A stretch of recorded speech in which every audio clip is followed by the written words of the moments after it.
नमस्कार मित्रों, टाइगर नागेश्वर राव एक तेलुगु फिल्म वामसी द्वारा निर्देशित और अभिषेक अग्रवाल द्वारा निर्मित ये फिल्म 20 अक्टूबर को थिएटर्स में रिलीज की गई। 70 और 80 के दशक में दक्षिण भारत के अंदर विशेष रूप से आंध्र प्रदेश के क्षेत्रों में सक्रिय एक कुख्यात लुटेरे नागेश्वर राव के जीवन पर आधारित है यह फिल्म। इसकी कहानी 1913 में अंग्रेजों द्वारा स्थापित स्टुअर्टपुरम नाम के एक गाँव से आरंभ होती है। रहने के लिए तो अंग्रेजों ने ये गाँव येराकुल जनजाति के हित के लिए उनकी आपराधिक प्रवृत्ति को दूर करके उन्हें मनुष्य बनाने के लिए स्थापित किया था, पर वास्तव में यह धर्मांतरण और शोषण का केंद्र था। और ऐसे एक दो नहीं बल्कि अलग अलग जनजातियों के लिए कई गांव बसाए गए थे। अंग्रेज पहले वनवासियों के आजीविका के जो साधन होते थे उन्हें समाप्त करते थे, फिर उन्हें क्रिमिनल ट्राइब घोषित करके इन सुधार केंद्रों में ले आते थे जिन्हें कि रिफॉर्मेटरी कहा जाता था। स्टुअर्टपुरम भी एक रिफॉर्मेटरी गाँव ही था। ये फिल्म हमें बताती है कि स्वतंत्रता पश्चात भी इन लोगों के जीवन में कुछ नहीं बदला।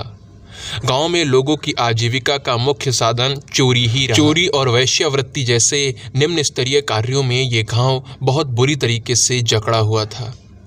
इन्हीं लोगों में से एक था नागेश्वर राव, जो अपनी बड़ी बड़ी लूट और हत्याओं के कारण दक्षिण भारत सहित पूरे देश में प्रसिद्ध हो गया।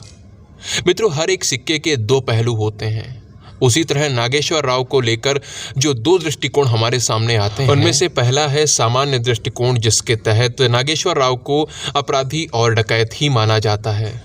इस दृष्टिकोण को पुलिस और सिस्टम सत्य मानता है। और दूसरा दृष्टिकोण है स्टुअर्टपुरम और आसपास के क्षेत्रों के जो निवासी सत्य मानते हैं वो। उनके आधार पर नागेश्वर राव उनके लिए किसी देवदूत, किसी फरिश्ते से कम नहीं था।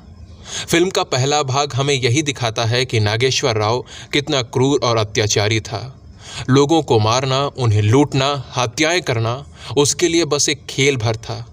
लेकिन फिल्म का दूसरा भाग हमें एक अलग पक्ष दिखाता है कि आखिर नागेश्वर राव ने ये सब क्यों किया। वो तो किसी भी मूल्य पर अपने गांव वालों की भलाई चाहता था, उन्हें अंधकार में जीवन से निकालना चाहता था। बस इसीलिए वो एक के बाद एक बड़े बड़े गलत कार्य करता चला गया। फिल्म के आरंभ में उसके जो भी गलत कार्य दिखाए गए हैं, जो भी अपराध उसने किए हैं, अंत में निष्कर्ष ये निकलता है कि उसने कोई भी गलत कार्य अपने स्वार्थ के लिए नहीं किया, बल्कि अपने लोगों की भलाई के लिए किया। अपने गांव को ऊपर उठाने के लिए उसने ये सब किया। हालांकि फिल्म में जो ये निष्कर्ष निकाला गया है, ये कितना सत्य है कितना असत्य ये नहीं कहा जा सकता। फिल्म में ये भी दिखाया गया है कि नागेश्वर राव चुनौती देखकर प्रधानमंत्री इंदिरा गांधी के आवास तक में घुस जाता है। अब वो वहाँ किस लिए गया और उसने वहाँ क्या क्या चुराया, ये जानने के लिए आपको फिल्म देखनी पड़ेगी। वैसे ये फिल्म तीन चीज़ों का मिश्रण है। एक तो वास्तविक लिखित इतिहास जो कि पुलिस रिकॉर्ड्स में दर्ज है, दूसरा स्टुअर्टपुरम और आसपास के अन्य क्षेत्रों के लोगों द्वारा दी गई जानकारी, नागेश्वर राव के प्रति उनका दृष्टिकोण, और तीसरा है कड़ियों को जोड़ने के लिए डायरेक्टर द्वारा प्रयुक्त की गई कल्पना शक्ति। अब इस आधार पर हम ये कह सकते हैं कि फिल्म में जो भी दिखाया गया है वो सत्य भी हो सकता है, तो कुछ घटनाएं असत्य भी हो सकती हैं। अब यहाँ पर क्या सत्य है क्या असत्य ये हम लोग तय नहीं कर सकते।